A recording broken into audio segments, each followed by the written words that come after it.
Баршаңызға қайырлы күн. Алтын алма каналына қош келдіңіздер. Осы видеода біз бірге әдемі және өте дәмді шоколадты печенье дайындайтын боламыз. Бұл печенье барлық үйден табылатын ингредиенттерден оңай дайындалады. Міндетті түрде видеоны соңына дейін көріп, менімен бірге жасаңыздар. Ең алдымен бөлме температурасында тұрған жұмсақ сары майға тұз бен қантты қосып, барлығын араластырамыз. Нәтижесінде осындай масса шығады. Енді осында сапалы дәмді какаоны електен өткізіп қосамыз. Електен өткізуді ұмытпаймыз, себебі какао ұнтағында көп түйіршіктер болады. Барлығын жақсы араластырғаннан кейін қамырға 2 жұмыртқаны жарып, біркелкі етіп біріктіреміз. Және байқап тұрғандарыңыздай, бұл печеньеге ешқандай миксердің қажеті жоқ.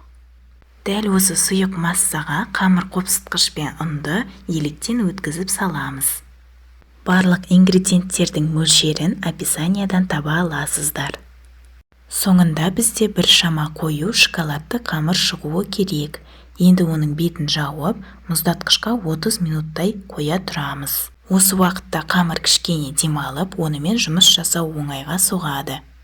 Қамырымыз демалып жатқан уақытта бөлек жалпақ ыдысқа қант ұнтағын електен өткізіп, дайындап қою қажет.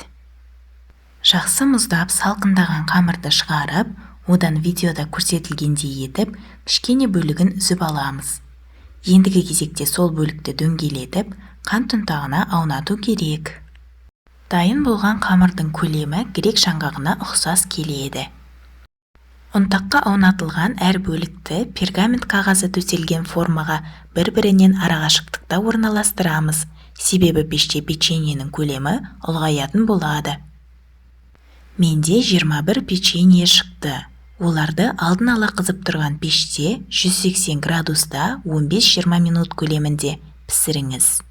15 минут өткеннен кейін печенье жұмсақ болып піседі, ал егер пеште көбірек уақыт ұстайтын болсаңыздар, олар дайын болғанда қытырлап тұрады. Рецепт ұнаған болса, каналға тіркеліп, видеоға лайк қалдырыңыздар. Осы керемет печеньені дайындап көріп, комментарий жазуды да ұмытпаңыздар. Видеоны соңына дейін көргендеріңіз үшін үлкен рахмет. Келесі видеоларда көріскенше.